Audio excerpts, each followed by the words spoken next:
something that you're a fan of, at least as far as I know you're a fan of, that doesn't seem as popular is isometric training. Are you Yeah. still big on that? Uh-huh.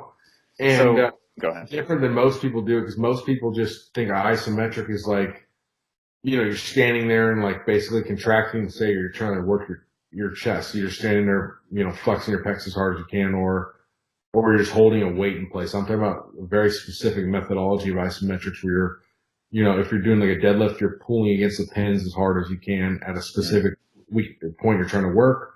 Or if you're on the, bench press, you're pushing up against pins as hard as you can. So you're basically putting the barbell under pins, then you're lifting against the pins as hard as you can. You're trying to break them.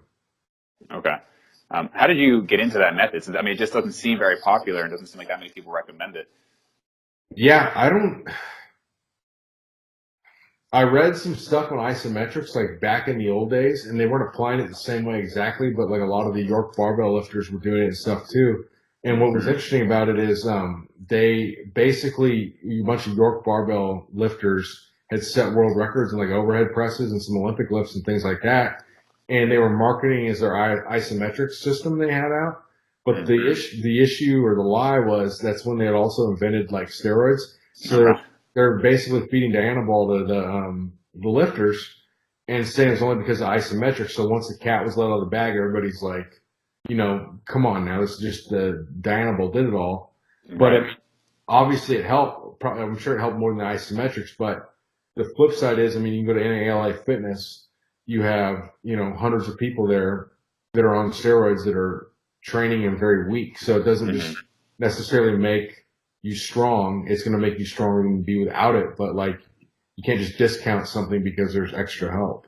So I think Right. that's kind of like, it was a reactionary response. Like this is, we've been duped and it's all a lie where, yeah, they were lying, but there was some value to what they're doing too. So it's like, some value, it's limited value, but that the higher your strength levels are, the more limited value helps you because the argument Sure. against it is it only transfers to that specific range of motion about 20 degrees from where you're working it. Hmm. That's my argument for it. If you're trying to eliminate a sticking point, what better way than something that strengthens that region? So you're going to basically produce about 15% more force than you normally could on a concentric range of motion.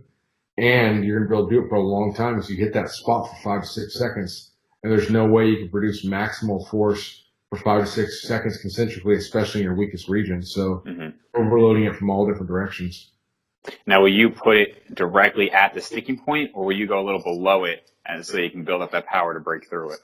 I would go I would err to the side of slightly below it because they're like you said to go through it and then it's going to transfer about 20 degrees anyways. Right. And sometimes the only issue it could be there could be some sort of breakdown happening earlier in the lift Hmm. that's causing it later. So, if like say I'm stalling on my knee and the deadlift of my start's like horrible, that could be because of start. The flip side is though even you still would build strength in that region, but like if your technique's sufficient and you're stalling out in a certain region, it works like magic.